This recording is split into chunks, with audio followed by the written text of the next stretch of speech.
Start from scratch, the step-by-step guide to build a successful art business. So happy to have you here. What are we going to cover today? There's a lot. I'm going to try to move pretty fast through my slides here. I always put more in than I can cover. The fastest way to radically increase your profile, your artistic quality, and your sales, your art sales. And I'm going to talk about exactly what I would do if I were starting over. This hopefully will be helpful and illuminating to you. We're also going to have time at the end for some questions. That's why I want to move really fast, because I want to make sure to get to any questions that we have. I am curious from you that are here, if you could tell me if you would consider yourself a new artist or a more advanced artist or a very mature artist, someone who's been doing it for a long time. Just curious as to where you would fall on that spectrum as we're talking. I see some new. Courtney says advanced but never sold anything. So somebody who's spent a lot of time making work. Kimberly says the same. 5 years, does that count? Well, it depends on how much time you spent in the 5 years. More advanced. Gato says mature but newish to the art I'm doing right now. Okay. Maybe in the middle. Artist for 10 years, but as an amateur. Arting sporadically for a long time. Same. Carlene says advanced, but just started selling in the last year or two. Amanda says, I don't know what I call myself, but I dabbled most of my life. Steve says 25 years painting, new to making it a business. Ooh, that's exciting. Joe says my husband is an experienced artist. I am new and totally lost with marketing. Yes, I understand. Angela says mature, new to selling. Okay, this is very interesting. That seems to be a theme. Great. Thanks for sharing that with me. Here's a little bit about me. If we haven't met, if we haven't spent a lot of time together, then here's a couple things that you could know about me. For many, many years, I was a full-time artist and a part-time waitress, a part-time student, a part-time traveler of the world. Then I became a stay-at-home mom making art in my basement. There's me and my little sweet Gigi, who's now 12. So this is a minute ago when that photo was taken. And now, pretty much since the time that Gigi was born until now, I have shipped over 17,000 art packages out of my home studio. You can see my front step there with all the packages boxed up. This is one of my last sales. I make these chunky paintings, I call them. They're like thick and textured acrylic works. Now, I've also created many major public art projects. The one on the far right is the most recent. I made that. We just installed it a couple weeks ago. It's my 2 largest chunky paintings ever at a office lobby here in the Twin Cities. And the one in the middle is a mosaic project that I did at the Minneapolis-St. Paul airport. So if you ever travel through MSP, you can go visit it. And then the one on the far left, that was a recent one too. We just installed that at the end of last year, again, at an office lobby here in the Twin Cities, a 25-foot long kind of a wall sculpture painting thing. And I've done a lot of stuff, especially in the last decade or so. I've grown a 7-figure art studio. I published a line of puzzles with Target and Walmart. I had a limited edition line of Josie Art Supplies exclusive to Michael's. I've grown a social audience of over 3 million. So I've done a lot of stuff. And one thing that makes me excited and qualified to talk to you is that I have a membership. It's called Art Revenue Coaching, and it's a couple years old now, and we've coached thousands of artists that have come through the program. And what that means is that besides my own career and the career of my artist friends, because I have a lot of artist friends, and artists are the best. So I keep a lot of artists around me because they're the most wonderful kinds of people. So there's my artist friends, and then there's the thousands of artists that I get to interact with inside my Art Revenue Coaching membership, which means I have seen a lot of stuff and I've seen some commonalities. Of course, one of the great things about artists is that we're all such radical individuals, and the kind of work that 2 different people make are going to be so different. But some of the things that bring them success are going to be similar. So there's some things, there's some standards that happen that you get to see over time that I think hopefully will help me to bring some clarity for you, because I've seen what works. And just as a side note, inside our revenue coaching, we have a big master course with tons of all sorts of, modules that are covering things that you need to know as an artist. Some of which you might already know, some of which you might need some help with, on photography, on video, on shipping your art, on how to use Instagram, on how to sell, on how to take payments, how to build a website, all these types of things. And we also do a lot of live stuff. So we have a lot of live Q&As that I'm a part of. In fact, I'm doing one later on today. I think there's a member of ARC that is here. Hi, Lauren. And so you get to get more Josie today, because you get to come to the Q&A that we'll do in a couple hours here. So we do a lot of live Q&As. We have monthly masterminds. There's critiques, which I think are really important. Anyway, I'm just telling you some of the stuff that we do inside there. At some point it might be a fit for you. It's very affordable. And actually the doors are closed right now, but I'll give you an opportunity at the end if you want to. But, that's not what this is all about. But it is something that you can consider, because it could help you in your journey to sell the art. Okay. So your Start from Scratch Best Success Path. There are 2 main points that I would love it if you would take away from today. If you can walk away from this lecture with two important points. Number 1, simplifying your style. And number 2, simplifying your marketing channels. And I'm going to go into great detail about those two things, but these are both like rocket accelerators. And I'm going to explain why sometimes we resist it a little bit as artists, the simplification. But why it can be so helpful. And I'm going to jump off here by talking about an artist profile of an artist that's inside our revenue coaching, inside ARC. And Kelly's story is really interesting because she did something that I didn't think was actually possible. Like if I had talked to her before she joined the membership, I would have told her she's not ready, because she came in to our revenue coaching membership having never painted before. She always wanted to be an artist, but she just never done it. And so she has a story that her husband was like, Kelly, just do it or stop talking about it. I think he might have used some swear words. And he was just like, just do it. And so she joined ARC and she started painting for the first time in her life. And in that first year, she started painting. She started an Instagram to share her work. She built a brand new website. She made over $10,000 in sales. She got signed to a few galleries. She got loads of press mentions. And just in case you're thinking, well, that Kelly, she probably, her husband probably supported her and she didn't have anything else going on. Au contraire, she has 2 young kids and a full-time job. So she did that all in her off time. And I am just so pleased and impressed with what Kelly was able to do. And just a note here, I'm sharing some of her work. What she did, she was really interested in art. And so what she did was she started to paint paintings of guitars. She wasn't painting on guitars. She was painting like portraits of guitars. And that's what she did. She painted guitars, and she used a very specific palette. She used a very, very specific, I think she was using palette knives and stuff, a very specific style. She just made a lot of things in this very specific niche. And that was what gave her the recognizable, like, rocket launch, ascension that she had. And as a side note, she has now, this is a couple years ago when she started, but she has now expanded to other types of art, which I'm going to get into in just a moment. Okay. So let's dig into simplify your expression.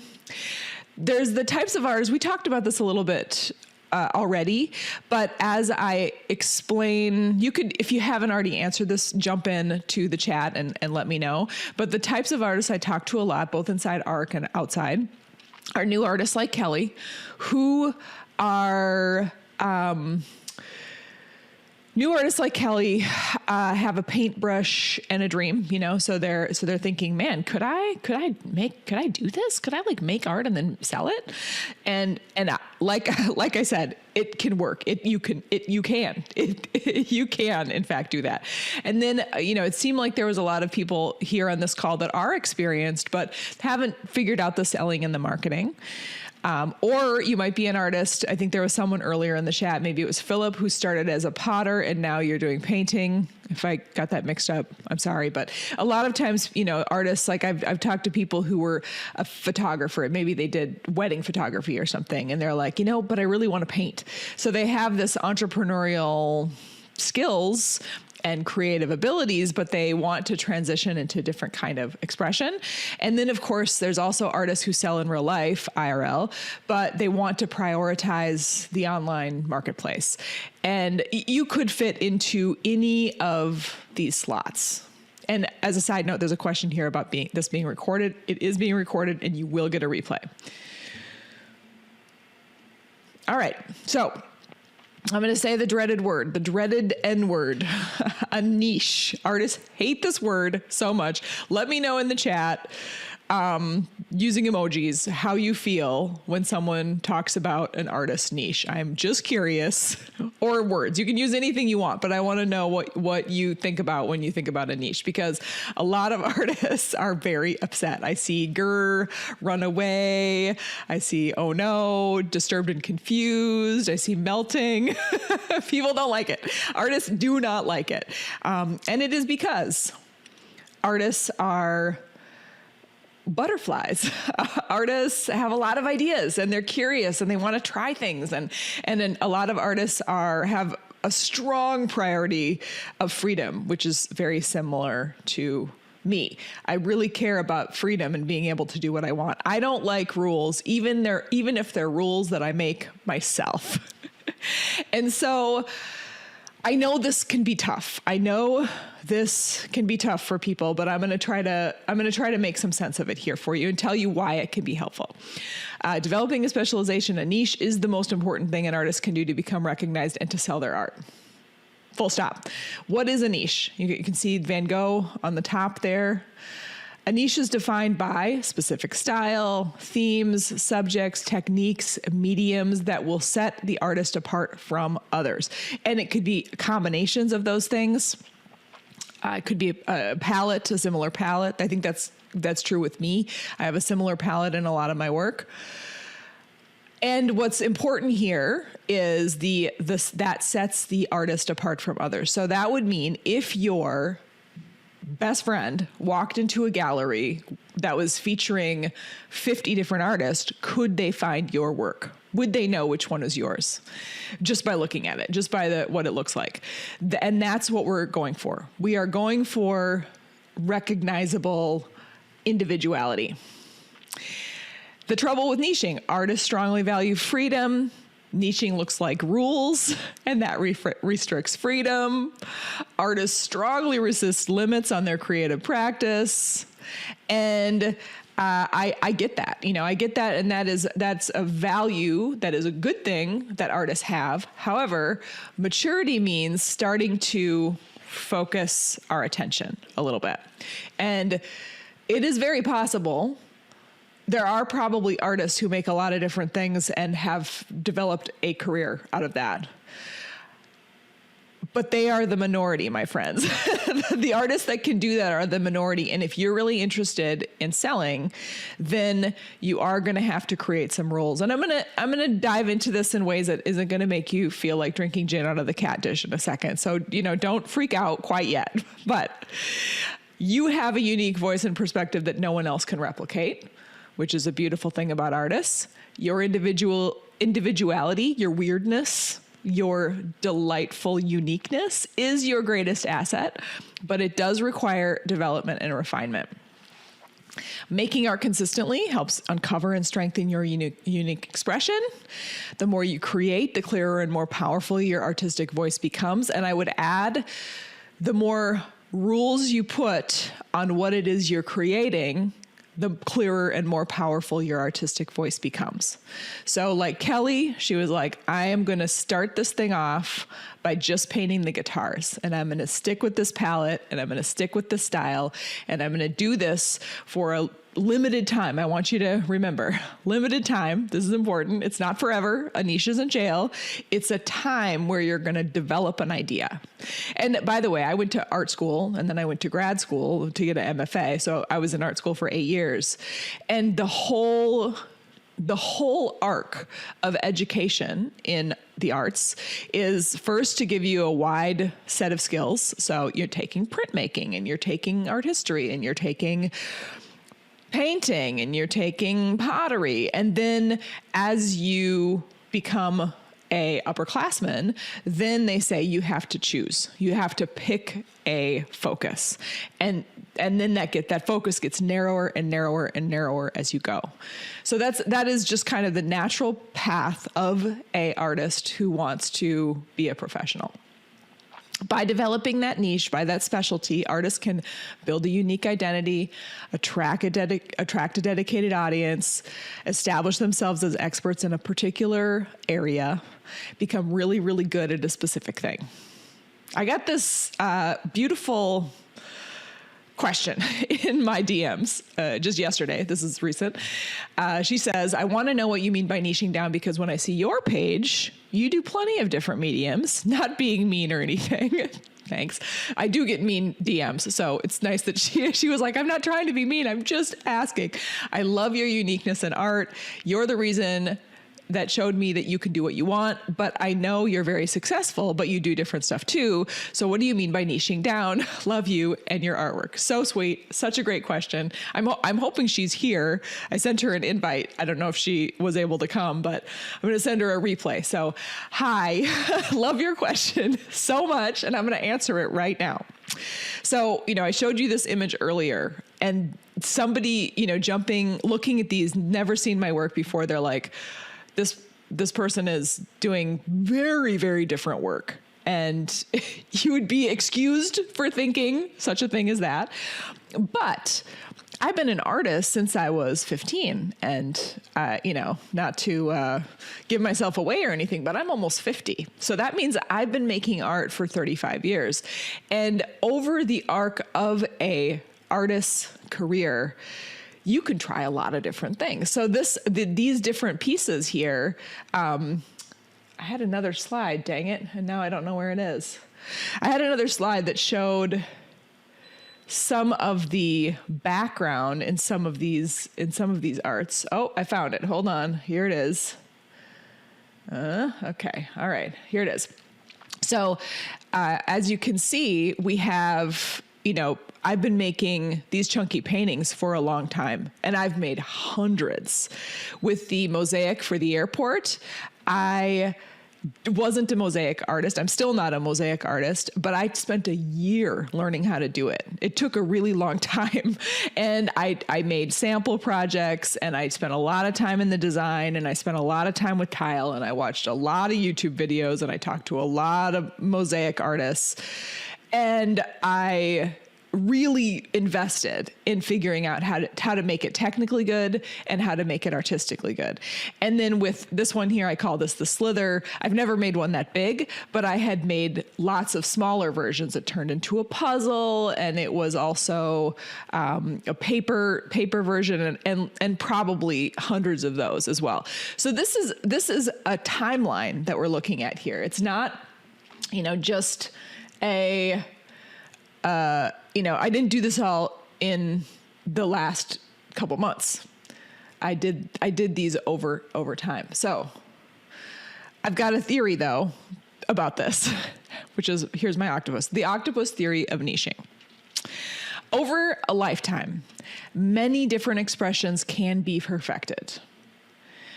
However, you can have it all, but not all at the same time. Okay? You get me?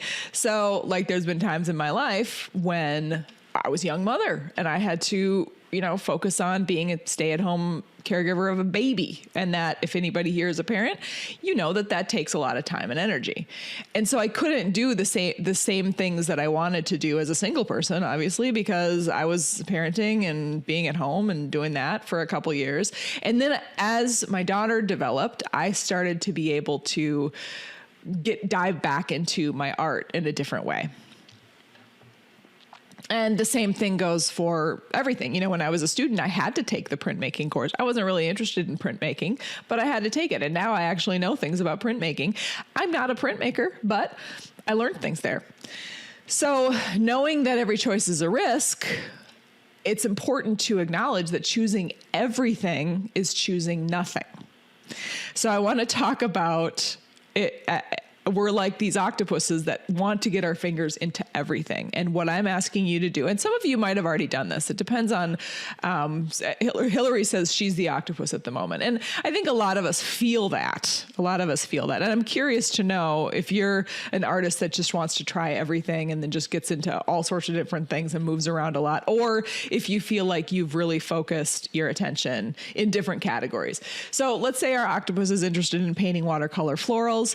My assignment to her would be, let's paint 100 or at least 10. We'll start with 10. Start with 10 and start to develop the skills, develop the style, and be able to share with other people something that's a little bit more consistent. Bridget says she's changing to niche down. Outstanding. Inez says I'm focused on acrylics on canvas. Amazing. Anna says octopus. Jack says octopus. Okay. I like it. Okay. There was a slide with my stuff. So here's one of the things that I think happens. So this is my double-sided octopus. So we have our octopus that was interested in a whole bunch of different things. And then she niched down to watercolor florals. And then she got recognized for that. So somewhere in here, as soon as she focused her attention to one thing, then over time, she built a reputation. She built skills as an artist. She built skills as a marketer, which I'm going to talk about in a second. And then, you get to do a mosaic, maybe some embroidery, maybe some photography. Maybe you get to make a puzzle. So that's kind of what happened to me. I developed my reputation and then I got to try a lot of different things. Okay. So, everybody on this call is coming from a different place. So you'll have to decide for yourself, what that means, where in this continuum you are. You might already have quite a bit of maturity as an artist, which means you've made work in a series and your mom would recognize your work if she walked into the gallery, and you might be at an earlier stage, and you can stay in that earlier stage forever. Like I said, there's probably artists that have figured out a way to be successful, but it's a lot easier to be successful when it's simpler. Okay. So now let's dive into your communication. Marketing is just showing your work to people. That's what it is. And a lot of times we overcomplicate it. Marketing just feels so, overwhelming. What does it even mean? What do I even do? And the most effective approach to marketing is consistency, because marketing is about a relationship. It's showing your work to people, but you do it over and over again. It's not just a one-time thing. It's helpful if you choose one sales channel, like direct sales on a website or in Etsy, or maybe I know a lot of people who put their art up in art fairs and open studios and stuff like that, like in real life things. And then you choose one marketing platform like Instagram. I like Instagram, and focus on mastering that until you add more. So it's just like you just make a decision and pick one, pick one thing. So you're picking one thing like the watercolor florals, and then you're showing it to people and you're doing it consistently over time. And then you're choosing one sales channel and you're choosing one marketing platform. You don't need to figure out Pinterest and Instagram and YouTube and TikTok. You can just pick one. And I like Instagram. I think Instagram's the best for this, but if you already have a following on Facebook, that might be a better fit for you. That's a decision that you can make. We don't niche for ourselves. We niche for our customers. So it's our customers, the people that we're marketing to, that need to see some consistency in the work. So if we're on Instagram and we're just serving like, oh, I took this class on watercolor florals, but then also I took a class on glass blowing, and then here's also my dog. And I thought I might do a pet portrait. I know there's some pet portrait artists on the call here. And then also I'm going to do this other thing. And it ends up being very hard for the potential customer to understand what it is you're doing. And they might think, well, this is a hobby artist that's not really interested in selling. And if that's not the case, then they need to be shown that you actually are serious. And one of the ways to be serious is about that consistency. So a thing that's important too here is, just like making your art, marketing is a skill. So art making is a skill. You learn how to express yourself better in the medium the more you make. And marketing is a skill just like that. It's because marketing is as unique as your creative expression. So if you are an artist, you know that you paint different than anyone else, that you sculpt different than anybody else. And it turns out that your communication about your art, your style, is also different than anybody else. I'm going to show you a couple of examples in here in a moment. But my marketing is 100% process videos of my art. That's what I do. And other artists that I know, even on, like using Instagram as an example, just post still photos of their art. And other artists that I know have a private studio that they do open studios at, and that's the way they market their art. So there's a lot of different ways to do it. Consistent marketing acts as an accountability partner. So if you are continually like, oh, I have to get ready for this new open studio, I have to post something to social media, it means you have to be continually making. And I know, I'm sure I'm not alone in this. I'm a professional artist. I make art as my job. I sometimes struggle to get into the studio to make art. So having that accountability of like, I want to post regularly on social, or I want to have exhibitions regularly, that means I have to be regularly making art. So that's a very helpful thing. And your marketing skills will grow over time, just like your art skills. Amber says, a good question. The crazy part is my background is in communications and marketing, but marketing my artwork is so much harder. And I know why, and I'm going to talk about that in a second. What if your subject niche tends to be a little bit obscure? You might have to tell me more about that, because I think the more obscure your niche, the better, usually. But there could be exceptions. So you might have to tell me what your niche is. And Joe and Hillary are asking about the social network. Yes. So I am talking about this day and age, using social media to market your art is very powerful, very, very powerful. And in fact, I had been an artist in the real world for years prior to my daughter being born, which is kind of a pivot point for me. And it was fine. I waited tables to support myself. I did sell art, and I was consistent, but I did not, I didn't make a full-time living, and it was hard to predict, it wasn't a consistent business. But when I was able to use the power of the online world, the online marketplace, that really changed everything for me. I'm seeing, let's see. Okay. So Amber is saying, I do a lot of pop culture inspired and retro aesthetic work, a lot of fan art right now. That doesn't scare me. That doesn't scare me at all. So I think that is a niche that is very powerful and effective. I'm seeing some definite questions about Instagram here, which we can cover at the end. Your first social media post or your first effort at designing a page on your website will be very different than your 300th. And just as, for a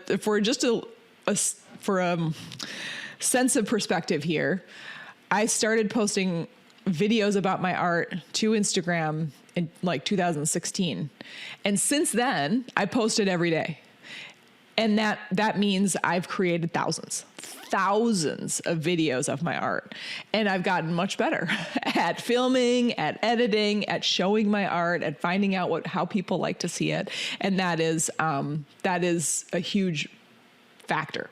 Here are a couple of artists that I think are doing some amazing things on the Instagrams. It just is easier for me to show you. There's lots of different ways to do this, but these ones are using Instagram to market their art. Dan Lamb makes these really cool sculptures. She works with galleries, but she also sells via her website. And she does very well. She does very cool stuff. She does still images, she does videos, and it's, they're very fun. And she's been doing this for years. She's been, and her work does change over time, but she's quite consistent. Another example is Kurt Hammerly, potter, who I really like, a friend of mine. He got his start really on Instagram. So he started posting these, just kind of like hobby pots that he was making. And then people got really interested in him. And eventually he was able to leave his full-time job to sell these pots. And now he has a whole business, and he's got multiple employees and, Another example here is one of my ARC members, Deb Oots of Wild Rainbow Co. She makes these cute little sculptures, handheld sculptures she calls nuggets.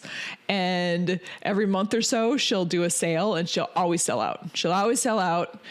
And she doesn't have like a huge following on Instagram. And in fact, her following here is, I don't know what she's at now, but right now when I last talked to her, she was around 15K, but she had been selling out her nugget sales for years, even with like under 5,000 followers or under 2,000 followers. She figured out a way to sell a lot of these little nuggets. So she makes a full-time living, even with a smaller social media following. All right. So I've got a few more steps for you. And then we're going to start to jump into some questions. It seems like there might be some Instagram questions. So if you're here and you're formulating some questions, please let me know what they are so I can address them. There's some other things that you can do that will get you to where you are selling art regularly.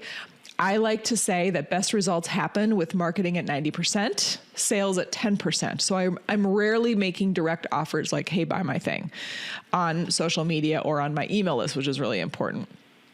And if you're interested in diving into a bit more marketing, I have a secret podcast that I just released that I really get into the heart of, I'm going to try to write it in the chat here. I really get into the heart of marketing. Hillary says she recommends. Well, thank you, Hillary. I had a lot of fun recording that. Josie Lewis, Marketing 101. Okay. You can sign up for it here. It's free. It's a few episodes, and it'll help you. It'll help you a lot. And I think it's, meaningful if you're trying to figure out what is marketing and how to market, because we market because of sales. We want sales, and marketing comes before sales though. And marketing is more important than sales. So, next one is make offers from time to time, but not all the time. So when I say I make an offer, I mean, this is for sale. Would you like to buy it? That's what I mean.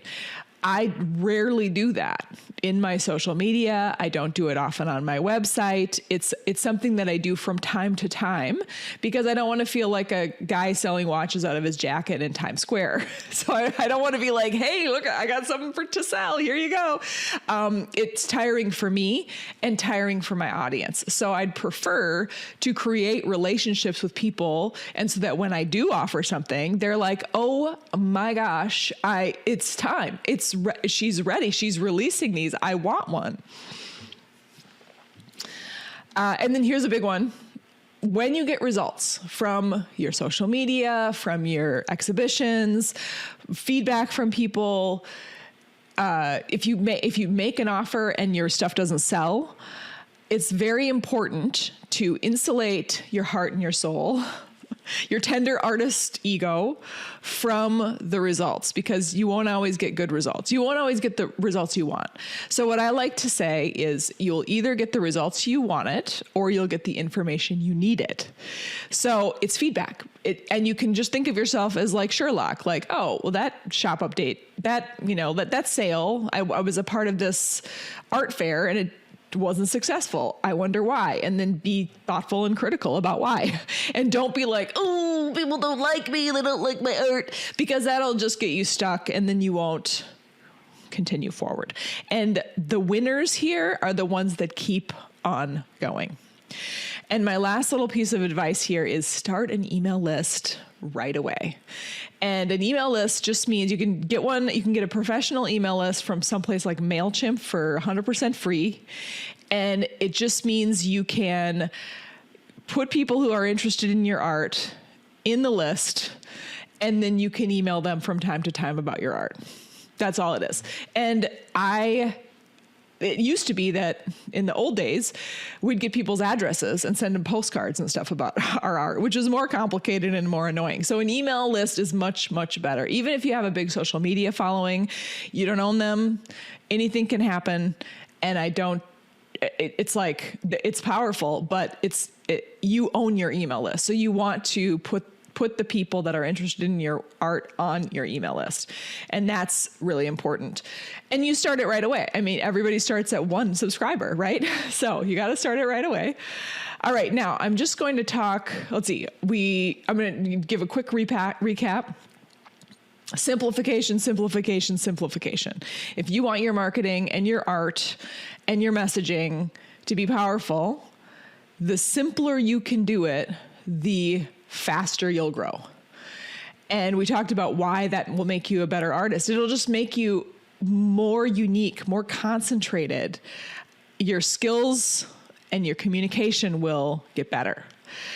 And it will also help you to sell, because customers, collectors aren't usually interested. It's like going into an estate sale and there's like, everything this person ever owned. And then maybe there's a fruit cart there, and it's like, what am I even looking at? It's too overwhelming, but if you walk into a well-curated store that is like, no, at this store we sell this, and it's really consistent, it gives you a lot more freedom to make a decision and make a purchase.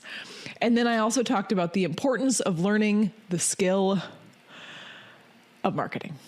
I'm seeing some really good questions come in, and I'm going to get to those in just a second. Raleigh says, will we also have a replay? Yes, you will. Now, I just wanted to mention my membership one last time. And I'm actually, like I said, this is closed. The membership is closed. But since you're here on this call, if there's anything that I've said today that you're like, wait, I need more, Josie, this is helpful, but it's not enough. I need more. I've got more. I've got more for you. This might not be a fit for you. If it's a fit, cool. If not, whatever. I'm just going to talk about this for just a moment, and then I'll get to the questions. So I'm putting in the chat a link to a Backdoor. Oh, that's not clickable. Sorry. Ryan, are you here? Ryan is my partner, my admin guy, my tech guy, and also my husband. So if you email us, you'll talk to Ryan first. He usually sends me the good email, so I get to also read what people send in. But, good. Somebody says it's clickable. Okay, cool. So that is in fact the link. If you're interested, I suggest you join. It's a yearly program. And like I said, you get this full course, which is me teaching about all these different things that you need to know.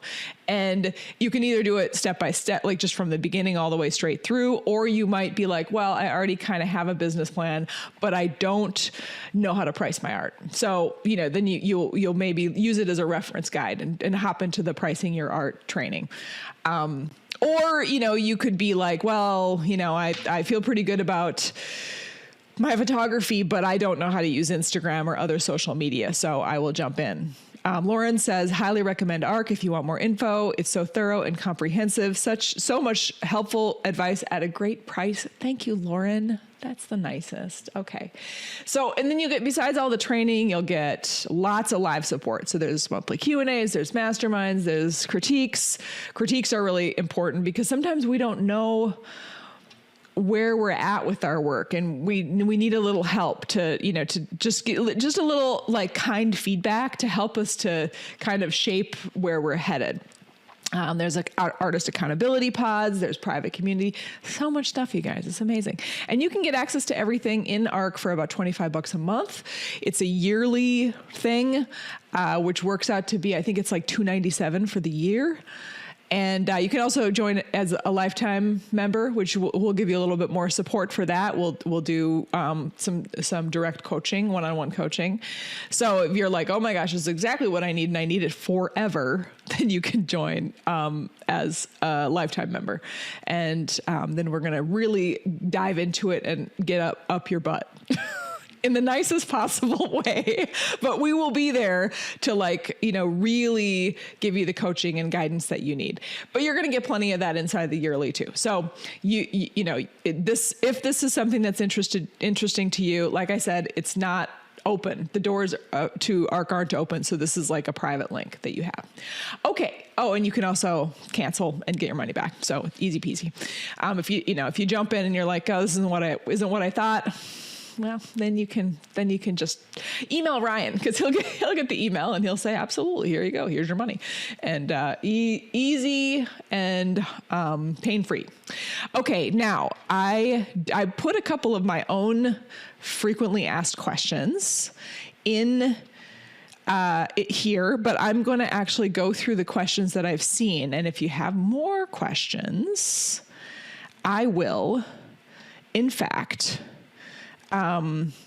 take a look at these. So there's a question in the Q&A who it looks like someone joined Marketing for Artists, but now is being denied access.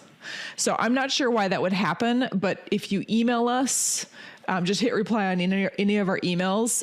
Ryan will get that email and he will find out what's going on. And he will be like, okay, let's solve this. I don't know why you'd be denied access. So, that could be, we will be able to help you there. Let's see. All right. What should I talk about first? Should I talk about Instagram? Should I talk about email list building?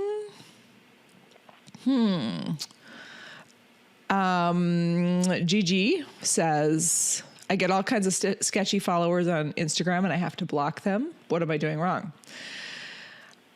When you say sketchy followers, what does that mean? Are they spamming you? Are they making mean comments?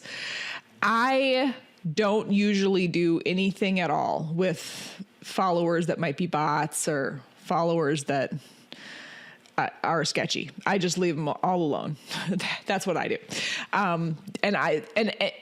The only reason I would block someone is if they're being rude or mean to me. And then I'd be like, yeah, I don't got time for that. But otherwise I don't block people. So many are trying to buy my art as an NFT. They are persistent. Yeah. Those people are so annoying. And there's a couple of scams that will pop up in your DMs on the Instagrams or really anywhere. I get emails. I get scam emails too. So it's a shame and a tragedy, but there are a lot of people out in the world that target artists for scams. And I think it's because artists maybe, really want to get their work out there and they really want to sell art. So then these scammers hop in and they're like, ooh, you can make so much money with your NFT, which is like, nobody's making money off NFTs. When they first came out a couple years ago, you could make money. A few people made money, and now no NFT is worth any money at all. So you could just be like, just ignore them. I get a lot of those DMs and I just ignore them. There's also people that offer to buy things that are scams. And so you really have to be careful. If you are, you might get some emails about things that, there's just some sketchy things can come through. There's something called vanity gallery, which is a gallery that makes their money from artists, not from selling art. So they'll say, hey, we'd love to show you in our gallery, and you can join for $450 a month. And that is complete shenanigans. They are making their money by targeting you, by preying on you. Most good galleries may occasionally, take a small amount of money, $30 or something, to apply for a juried show or something like that. But most galleries, a reasonable, respectable gallery will, in fact, they get paid when they sell your art, which is why they take 50%. So you can just ignore those. Anyway, I went off on a tangent there about scams. I recently started getting those, you violated the terms of service for Meta. Yes, I get those all the time in emails, in DMs. I feel like I finally made it. Yeah. Yes, exactly. All right. When you post regularly, but Instagram does not grow or your views are under 100, do you recommend paying for ads or for the post? Okay. So there's a couple things that I recommend when you are starting posting on social media. And that would be I know the most about Instagram, but this works with other platforms too, but I'll use Instagram as an example. Pick a cadence that you can maintain. So I post every day. The more you post, likely the faster you'll grow. And also the better you'll get at your posts. So, the style of how you're posting is also important. It's not just like, here's my art, here's my art, here's my art, here's my art. It's also like how you're communicating about your art. If you're creating a human connection with your art, because that people are interested in you as an artist. They want to know not just about your art. They want to know a little bit more. So your process, your reasons why, there's all sorts of ways to do it. But then what you can do is, after you've been doing that for 30, 60, 90 days, and you can look back over a regular cadence, you can say, all right, my baseline, I get 30 likes as a baseline, 30 people like my posts. But occasionally you'll get some that are more. And those ones are like, ooh, this one got 45 likes, or this one got 400 views rather than 100 views. And so when you start to do that over time, you'll start to get a sense of some trends. And so that's what I mean by looking at, like, Sherlocking your feedback, Sherlocking the data. Like, you look back over the last couple months and then you make a decision like, ooh, it seems like this style of post, this style, or how is filming this art, or how is photographing this art, or the art itself, or my caption. There's a number of different variables, but like, let's try that again. Let's do something like that again and see if that continues to get a good response. And let's see here. So many people are trying to buy my art as an NFT. I covered that one. Jack says, if you have more than one niche, do you market separately? I'm going to talk about that just in a second here, because that is what I have in my slides. And then Kathy says, not sure how to obtain email addresses. Am I too earlier in my career to even sell? Not enough inventory.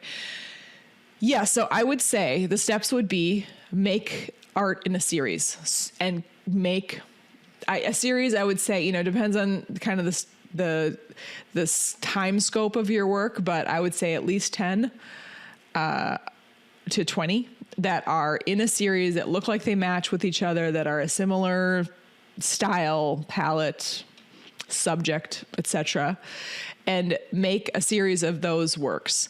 And then I would start early with making offers, and you may or may not sell, but you have to learn about marketing and sales And if you just do it all together, that works, that works very well. And there also is a notion, like there's a part of this that is about, you might just feel like I'm not quite ready, and that's okay. You don't have to do anything. You can continue to explore your creative expression until you start to feel like, oh, I'm onto something and I'm going to, like this is going to work.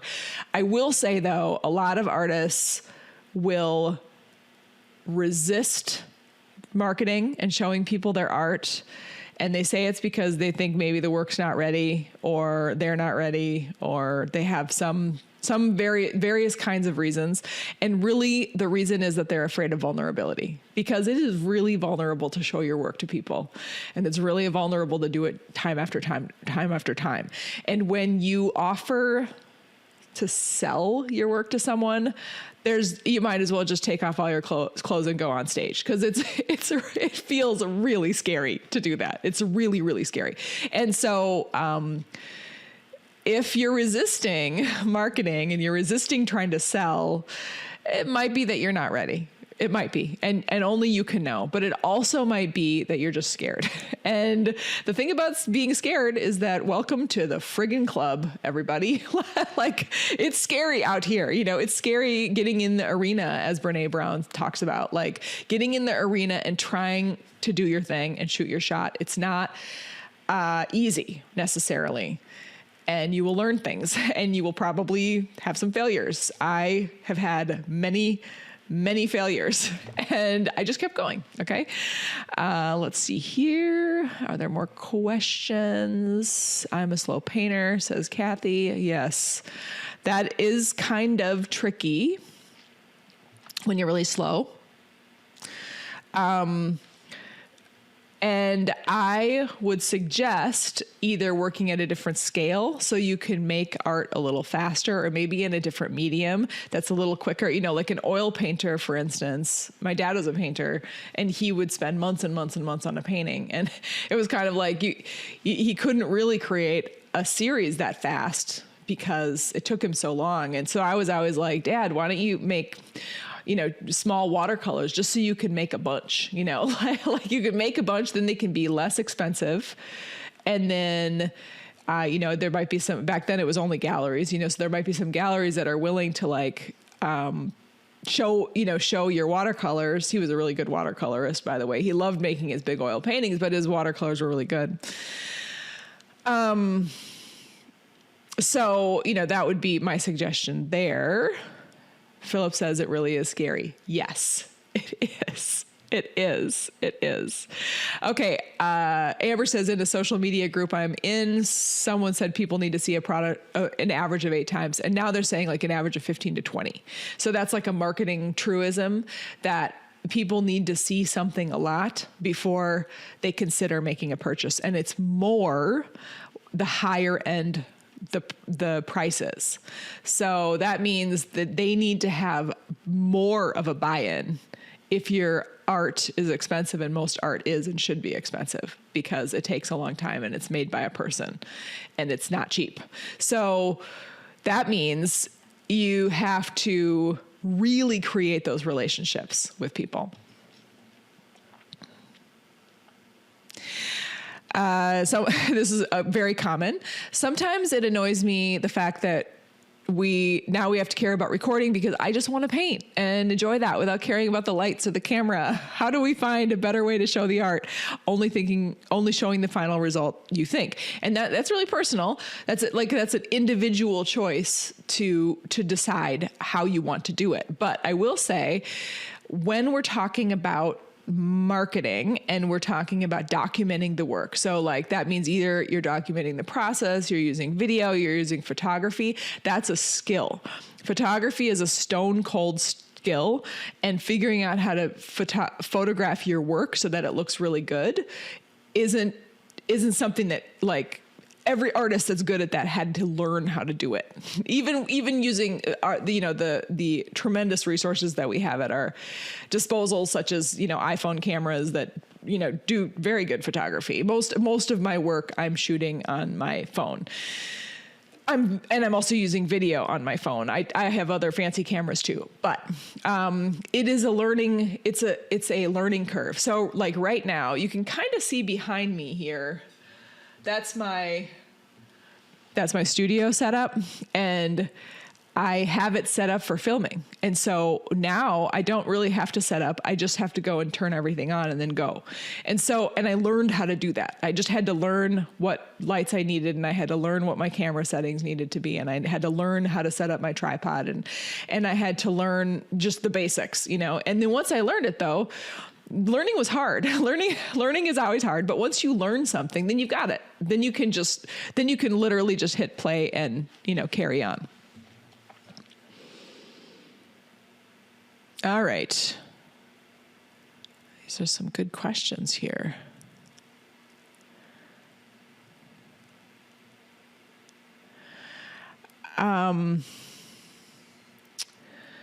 Okay. Someone says, talking about Instagram, some profiles blow up and some don't. Yeah, there is a luck component that happens. Still not sure how just posting the videos and reels is going to attract potential customers. So I post my art and I do it over time, and then people get used to me and they get to know me. And then pretty soon it's like, she's making these really cool paintings. And so then when I finally am like, oh, I'm having a sale, I have a new body of work, a new series of work that I'm ready to sell, then people have been primed.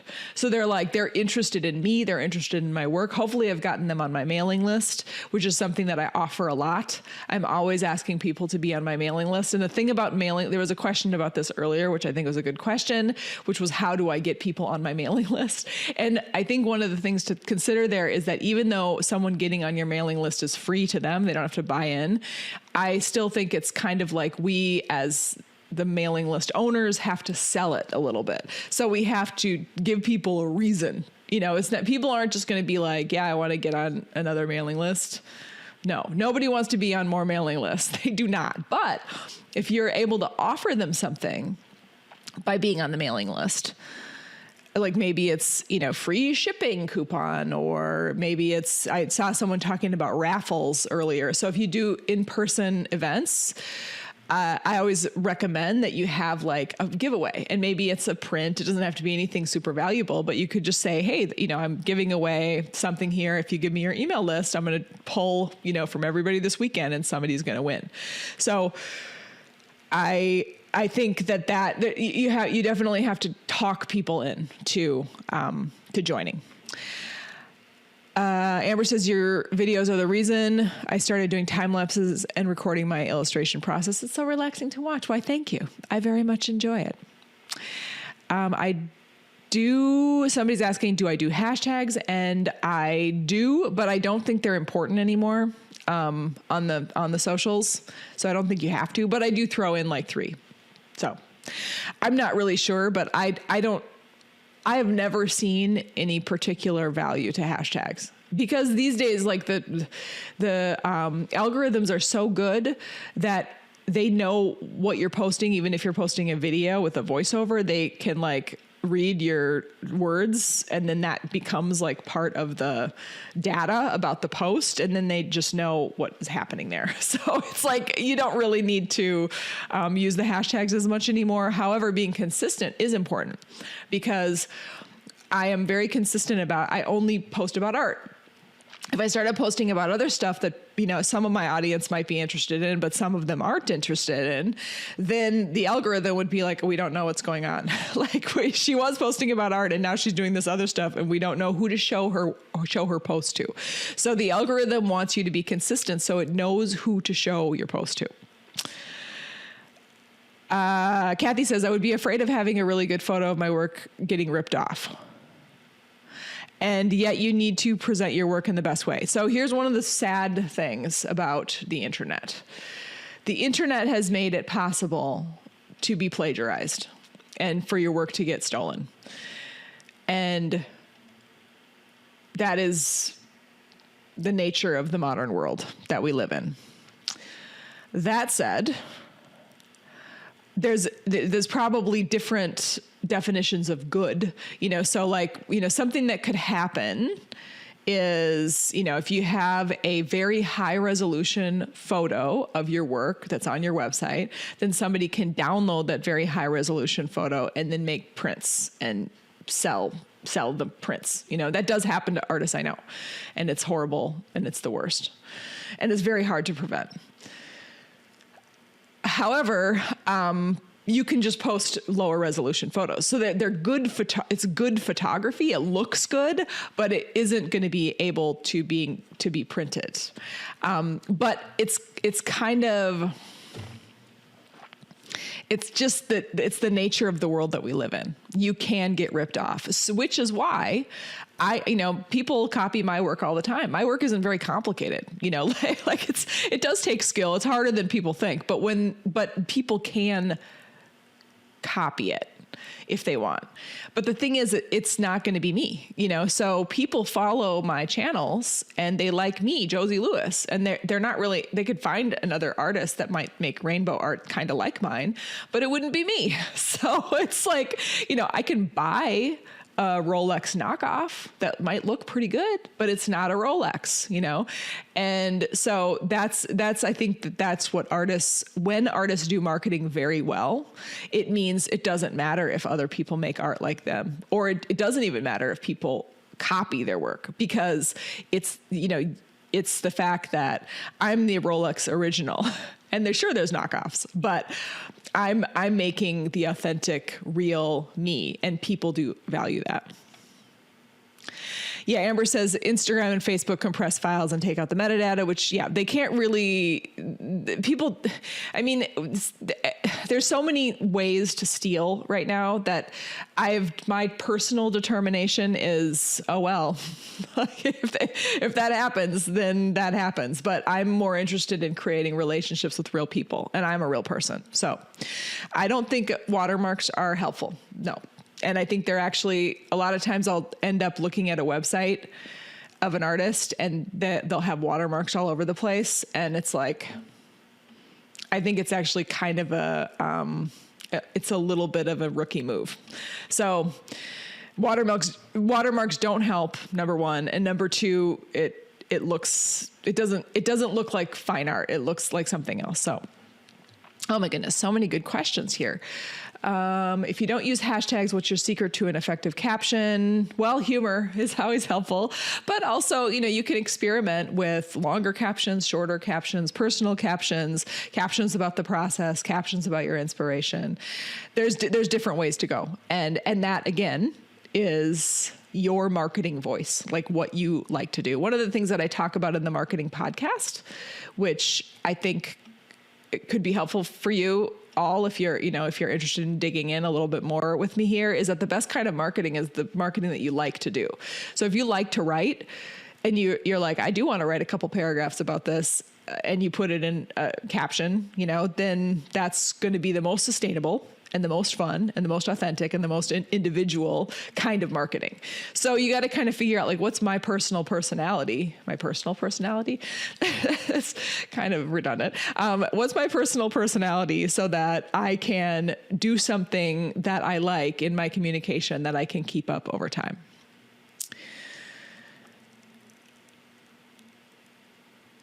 I'm seeing, let's see, there's more messages here.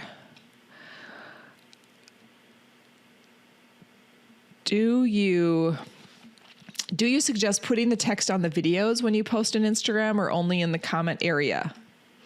Well, it kind of depends on what you're doing. When I occasionally have voiceover content, and then I always have captions. So anytime there's spoken word, I always suggest captions. And I don't know about, it's kind of a trend thing. And right now I'm not seeing a trend of a lot of text over the video in Instagram, at least not with artists. So I think with an artist, for an artist, I just want to highlight the art and then throw the captions, in the caption spot, rather than using text on screen. But that, again, could be a personal choice. There's a question about websites. I use Squarespace as well as Amber, and it has different tiers of pricing. So, it goes from, cheaper for less, less stuff to more expensive. And I imagine there are so many website providers out there, and there might even be some free websites out there. So you'll have to look around. But I like Squarespace. I think it's beautiful. It has some really nice design tools that make it really easy. So you don't have to build it up. You don't have to know code, and Shopify can be pretty good, especially if you're going to try to do commerce right out of your website. So somebody is mentioning WordPress, which I think you can even do WordPress for free, but they don't have their commerce plugins aren't as good, is what I've heard, although I've not used WordPress. Jacqueline says, how do I make my Insta profile and captions that will attract art buyers and not other artists? So here's something that I have discovered. There's a Venn diagram. And there are people that don't make art on one side, and then there are people that do make art, and then there's like crossover of people that buy art. And I'm an artist that buys a lot of art. And I know that some of the people that follow me are artists that buy art. So I just don't care. I figure if artists are following me, that's a good sign. That means there's something that artists are like, ooh, she's doing something cool. So, and they might buy. I'm not really worried about like only trying to attract, people with a really nice house in the Hamptons, like they're there, I'm sure, but that's not very important to me. There's some accounts on these Instagrams that are like, you have to do something. You have to do something different, to avoid attracting artists. But I love artists. I love to follow artists, and I love to buy art from other artists. And, let's see. Ariane says, I think you mentioned that you don't sell work or advertise its availability through social media posts. Do you just put it up in your website for sale and not mention it in the posts and just wait for website traffic to sell it? No, not exactly. So what I do is I sell periodically. So, and I go into great detail about this in the marketing podcast. So if you want to hear exactly how I do it, you definitely listen to that, because I won't be able to explain the whole thing on this recording today. But what I'll do is, 9 posts out of 10, I'll be just talking about the art and the process. And then on that 10th post, I will say, hey, you can get on my mailing list to get on the insiders list so that you can, get my art when it's for sale. And then when I'm doing an art sale, like I think I'm probably going to do an art sale next weekend. And so probably next week I will start teasing the art sale. So I'll start telling people that they should get on my insiders email list so that they can get the first dibs and other little perks, So what I actually do is I funnel people into my email list, and then I sell my art from my email list. That's how I do it. So there's different ways to do it. You can also use SEO, which is search engine optimization. Like I know I have a lot of pet portrait folks on this call. And so if you're a pet artist, that means you have something very specific that people are going to commission you to do. So then you can, it's just a little bit of a different model. And so it kind of depends on what you make. But for me, it's not effective to sell all the time. I don't like it. I don't think my customers like it. And I don't sell that much if it's available all the time.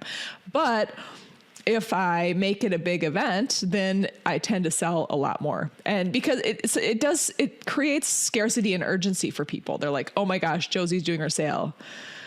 This is my chance. And I know she doesn't sell all the time. So this is my chance. I can get something now. So that can be helpful.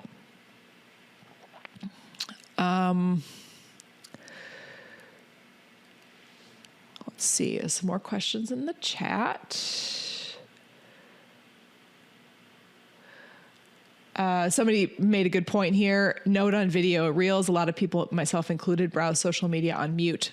I think that the statistics there are like 70%.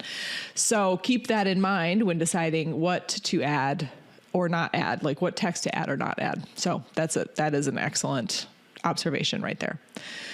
So, if it's really important on your reels to add, like it on my process reels with no voiceover, I don't add text on the reel.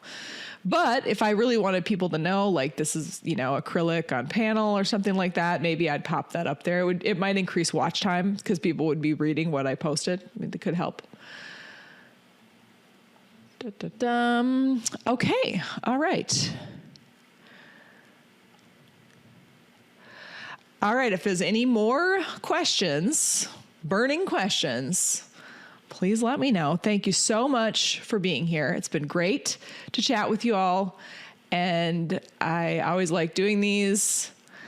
I'm going to finish off here talking about the facts about picking a specialty or a niche.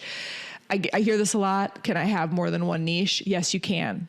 So in other words, if I'm a pet portrait artist, but I also want to do ceramic mugs, here's the question. What is the capacity of your audience? So what, have you already built a lot of goodwill so that when you go from pet portraits to also selling your mugs, that they are going to have capacity, like they already know you pretty well. And they're like, oh, wow, she's doing mugs too. Cool. And then also how linked are your categories? So like, for instance, if you're a pet portrait artist that wants to do mugs with dogs on them, then they're linked, then it's like, I'd call that a niche, right? And especially once you've built up an audience for one thing, you'd be able to expand into another thing. What's your personal capacity? We are limited humans with limited time. We cannot do everything, like the Oprah quote. You can have it all, but not all at once. So it's important for you to determine what do I have time for? I tend to add a lot on my plate, and I overschedule myself, much to my chagrin. And that's something you have to be really cautious about. And then also, do you have the time and energy to create 2 different bodies of work and 2 different bodies of marketing? I do now, because I have my Josie Lewis art channel on Instagram. And then I also have the Josie Show art, coaching channel. So I have 2 different kind of like products that I sell. I sell my membership. I want people to join because I think it's really helpful. And I think I can help artists. It's like my passion project. But that means I have to promote it and I have to develop very specific marketing for that thing. And then I also sell my art, and I also am like trying to get more big commissions like I was just showing you. So there's a lot of different things. I got a lot of different things on the fire, but because I've been doing this for a long time and I have a lot of goodwill, I built up a lot of sort of customer connections, I'm able to do all these different things. But in the beginning, it's important to narrow it down quite a bit. All right, I'm going to take this last question and then I'm going to say goodbye. Hillary says, I've made acrylic oil and watercolor paintings. Almost all of them are on the same topic. Do you recommend for me to make a website and a window for every, I think she might have been trying to say niche there. When we're talking about websites, I sometimes will find that I'll hop into an artist website and they will have a page that's like available work. And they put everything in there, including the stuff that they were doing in high school. And some of it's really interesting. Some of it varies in quality. Sometimes, the photography is kind of cruddy here, but then it looks better there. And so I don't think that that's effective. I think it's more effective to use website pages like you're presenting a series, and maybe you're only showing 10 things and they all have a similar style of how you're photographing them, and they are tightly bound together with their niche. I wouldn't be so concerned about different mediums. If you're a pet portrait artist and you use acrylic, oil, and watercolor, I wouldn't be so concerned about differentiating between the different styles or the different mediums, because your styles would make it all hang together. But I wouldn't include, your oil landscape next to your oil abstract next to your watercolor still life. I'd try to create it pretty tight in scope, so that, and I think that makes it easier for people to buy, because then they're not confused. They're like, oh, she's doing watercolor seascapes, and there's 10 of them here, and then I can choose which one I like best, as opposed to, just the crazy estate sale. That would be my thought. Okay, my friends, I'm going to say farewell. Thank you so much for being here. It's been very fun to talk to you. Thanks for all the great questions, and hope to see you more over on the Instagrams or Inside Arc. Take care, everybody.